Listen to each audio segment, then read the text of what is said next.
Je suis toujours curieux de recevoir nos invités qui vont nous présenter des villes ou des villages, parce que ces villages-là, la plupart du temps, on les connaît pour y passer souvent trop rapidement. Et on n'imagine pas l'importance qu'ils ont. Et en l'occurrence, le village qu'on reçoit aujourd'hui, quand on le passe, on a l'impression qu'il est tout petit. C'est Bazouges-sur-le-Loir avec son maire, André Palomba. Bonjour. Bonjour. C'est vrai qu'on a l'impression qu'il est tout petit. Si vous prenez le temps de vous arrêter, vous verrez qu'il n'est pas si petit que ça, il est même assez étendu. Bon, et à vos côtés, Christian Senneray, bonjour. Bonjour. Vous êtes chef d'entreprise, vous allez nous parler de l'aspect économique en quelque sorte de la vie communale. Vous êtes, j'allais dire, un peu loin de tout quand même, là, pour développer une entreprise. Loin de tout, je ne sais pas. Je suis, je pense, une PME de proximité et proche du monde rural, puisque les clients de la société Senneray sont principalement des agriculteurs, des arboriculteurs.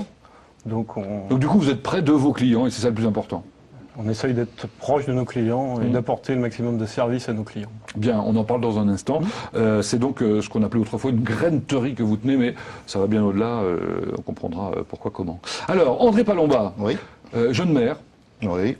depuis combien de temps ? Depuis, on va dire, novembre 2009. Voilà. Alors, vous n'avez pas été maire dès l'élection passée Non, j'ai que s'est remplacé Louis Lamballe. D'accord, Louis Lamballe qui a été maire pendant un an et demi, quoi. Voilà, un an et demi, oui. Voilà. Mais qui est resté quand même adjoint. Ah oui, il est resté adjoint, il occupe le poste de 4e adjoint, il s'occupe de la culture, du tourisme. Donc quand vous vous êtes engagé dans cette aventure en 2008, que vous êtes présenté pour la première fois, Oui. Probablement ne vous attendiez-vous pas à vous retrouver à la fonction suprême, on va dire. Non, absolument pas. Moi, au début, c'était un poste de conseiller, puis très vite, au moment de l'élection, ça a été premier adjoint. Et ensuite, on a accepté, j'ai accepté de prendre ce poste de maire suite au départ de Louis Lamballe. Alors, vous êtes aussi vice-président de la communauté de communes Pays Fléchot, mais comme tous les maires, j'imagine. Président de la commission du GPEC, ça veut dire ? Gestion prévisionnelle, emploi et compétences. Bon, c'est un domaine que vous connaissez un peu, professionnellement. Oui, tout à fait. Bon, j'ai travaillé, j'ai eu la chance d'avoir un parcours professionnel dans une grosse société, une grosse compagnie pétrolière. La deuxième d'ailleurs au monde. On va pas la citer, c'est Shell. Voilà. Il ne la citait pas. Oui, donc je m'occupais de formation, recrutement, management, et donc ça reste à peu près dans le même... Donc à la fin de votre mandat, vous nous direz si le management d'une équipe municipale est le même que le management d'une équipe pétrolière. On est obligé de répondre à toutes les questions ? À la fin du mandat, pas à la fin de l'émission, rassurez-vous. Bien, je vous propose de découvrir la fiche de la commune, comme chaque semaine, là voilà. Donc le blason... C'est un blason qui existe depuis longtemps, vous savez pas ? Alors un blason qui date de l'époque seigneuriale. Alors je ne sais pas s'il a été, à quelle époque il a été pris par la municipalité. Le thème du blason est dur à définir. Le lion, c'est le lion d'Anjou, ça c'est clair. Mais le reste... Ce qui est intéressant dans ce blason, c'est qu'il est très moderne parce qu'il est simple, avec 2 couleurs en plus. Ouais. Et c'est vraiment étonnant le choix de ces couleurs. Alors 72 200, c'est le code postal. 1189 habitants en 2009, mais c'est ce qu'on dit, ça fait moins qu'en 2006. Et moins encore que sur le net. Alors 1264 sur le net. 1264, oui. C'est le vrai chiffre. C'est le vrai chiffre. On est perdu. À chaque fois qu'on présente une commune, nous n'avons jamais le bon chiffre. Bon, bref, pour vous, c'est 1264. Oui. 2990 hectares, une commune, assez importante. Assez importante, voilà. Comment appelle-t-on les habitants de Bazouges ? Les Bazougeois et les Bazougeoises. Très bien. Vous êtes, on l'a dit tout à l'heure, dans la petite commune du Pays Fléchois, dans le Pays Vallée du Loir et dans le canton de la Flèche. Bon, je crois qu'on a à peu près fait le tour de la présentation, on va dire un peu technique de la commune. Je disais que vous étiez loin de tout. Alors, c'est pas méchant, ce que je voulais dire, mais c'est quand même, vous êtes loin des grandes villes quand même. Non, on est idéalement placé. On est à 45 km du Mans, 45 km d'Angers, 60 km de Tours. On a une entrée d'autoroute qui est pas très loin. Enfin, c'est pour un industriel. C'est idéal. Bon, pour un touriste aussi, etc. En fait, c'est la ville idéale que vous avez. Ah, on est bien d'accord. Surtout quand on a vu le château de Bazouges. Ah oui, alors il y a au niveau monument, on a à peu près tout ce qu'on peut rêver. Il a souvent été utilisé pour montrer la qualité de vie de la Sarthe, ce château de Bazouges, qu'on voit qui est absolument splendide, quoi. Douceur angevine. Ouais. Douceur angevine, on le ressent en voyant les pierres.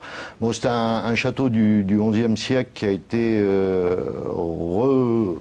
reconstruit au XIIe siècle avec des pièces de la garde qui est exceptionnelle, avec une cheminée qui est énorme.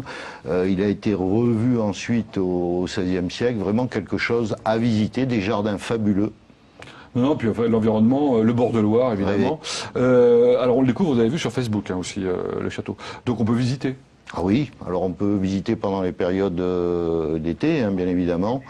C'est vraiment un endroit où il faut s'arrêter. Alors le château de la Barbée. Idem, même chose, en bordure de Loire, rêvé. C'est un château du XVIe siècle. Et reconstruit au XVIIIe, je crois. Voilà, oui, et reconstruit au XVIIIe, donc famille Labouillerie, et actuellement les propriétaires, monsieur et madame Pochaise. Bon. Alors, une église qu'on voit quand on traverse le village, qui est mignonnette comme tout. Saint-Aubin. Saint-Aubin, qui a été restaurée plusieurs fois. Alors, église du XIe siècle, qui a été reconstruite au XIIe siècle. Une voûte en forme de berceau vraiment exceptionnelle, avec les 12 apôtres et 12 anges, vraiment quelque chose à ne pas rater. Bon, ça donne envie de s'arrêter, et de s'arrêter à la tour du Pilori, ça c'est moins drôle. Alors la tour du Pilori, ouais, elle est juste devant. Alors cette tour, elle permettait d'accéder à certains édifices, et puis comme le nom l'indique, je pense que tous les condamnés à mort. Voilà, condamnés à mort, ou peut-être les mécréants étaient attachés, d'où Pilori. Voilà. Un village qu'on découvre donc quand on le traverse comme ça. Il y a un peu moins de circulation qu'avant quand même, depuis qu'il n'y a plus de poids lourds. Il y a toujours des poids lourds. Il y a toujours des poids lourds. C'est interdit, non ? C'est interdit, et puis on essaie de diminuer ce flot de camions. Alors bien évidemment, il n'y a absolument rien contre les transporteurs. Il en faut. Mais il en faut, bien évidemment. Le problème, c'est le problème de sécurité, voire assez étroit dans le centre-ville. Pas de possibilité de stationnement pour les poids lourds, et interdiction, bien sûr, de traverser, sauf ceux qui viennent livrer sur le... Ça a quand même baissé un peu, quoi. Ça a baissé un peu. Parce que c'est vrai que vous parlez d'autoroute, vous avez l'autoroute d'un côté et de l'autre, hein, de Bazouges. Alors, M. Serran, un maire, avait fait vraiment une grosse action là-dessus, et c'est vrai que le flux a bien baissé, mais reste quand même un nombre important. Les poids lourds, Christian Senneray, vous en avez besoin, vous ? Et j'en ai quelques-uns. Des gros, des 40 tonnes ? J'ai 5, j'en ai 3. Ouais. J'ai 5 véhicules. Voilà, alors quand je parlais de Granterie tout à l'heure, on imagine la petite boutique de village, c'est pas tout à fait ça, hein, on est bien d'accord. Quel âge l'entreprise ? Un peu plus de 50 ans. Donc au départ, c'était effectivement probablement un peu au détail comme ça. C'est une entreprise qui a été créée par mon père, dans un endroit qu'on appelle à Bazouges le Moulin. D'accord. Et ensuite, qui s'est développé près de la voie ferrée, qui aujourd'hui est désaffectée, et qu'on appelle la gare. Voilà. Évidemment. Et qui s'est développé au fur et à mesure des années.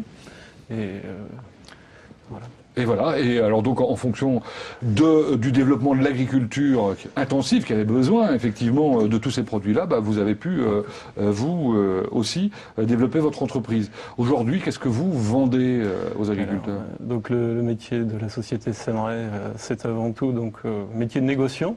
Donc négociant avec un volet, je dirais, distribution, agrofourniture, préconisation et conseil au niveau des produits phytosanitaires, des engrais. Oui, concrètement, ça veut dire quoi pour les gens qui nous regardent et qui ne sont pas des spécialistes ? Ça veut dire concrètement que nous sommes amenés à vendre des produits phytosanitaires et nous avons des équipes de semences et nous avons des équipes de technico-commerciaux qui sont amenés à faire du conseil et de la préconisation en essayant aussi de le faire suivant les bonnes pratiques, je dirais, de l'agriculture et de l'agriculture raisonnée, par exemple. Et de l'agriculture raisonnée. Voilà.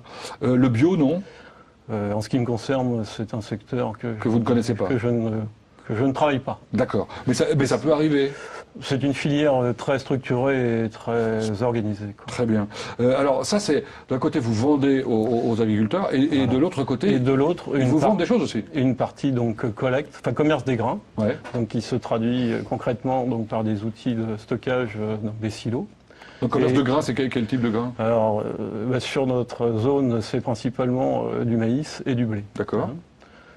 Combien de kilomètres autour de Bazouges? Oh, je dirais 20 km. Donc ça veut dire que vous touchez un peu le Maine-et-Loire. Je touche, vu la proximité du Maine-et-Loire, je travaille aussi sur le Maine-et-Loire. Alors vous êtes quand même sur un secteur où il y a beaucoup d'arboriculteurs. Donc vous faites les pommes aussi, alors j'imagine? Je fais aussi de la pomme, oui. Ouais. Donc, C'est quoi le tonnage, par exemple, de pommes que vous faites? donc j'interviens sur le marché de la pomme au niveau donc, de la préconisation phytosanitaire, principalement, au niveau des engrais. Et j'ai aussi développé une activité de diversification il y a une dizaine d'années au niveau de l'entreprise, avec la création d'une station de montage d'emballage carton pour les fruits et légumes, et principalement la pomme, et aussi la tomate, parce qu'il y a des producteurs de tomates sur la Flèche. Et j'ai aussi développé donc, la vente de tout ce qui est alvéole, barquettes pour les fruits et légumes. Très bien, oui, parce qu'il vous faut vous diversifier, parce que j'imagine qu'avec ce mouvement de développement durable, pour vous, ça ne doit pas être évident. Non, mais je pense que la PME a ses atouts. La taille, dans un monde de concentration comme on connaît aujourd'hui, je dirais que la PME aussi a ses forces et ses faiblesses. Mais je suis persuadé qu'elle a aussi des atouts. L'aspect relationnel, la proximité, le service. Et je crois qu'il faut défendre fermement aussi cette proximité et la PME. Et il faut se serrer les coudes alors entre surtout PME. Donc, dans les villages, je dirais. Voilà.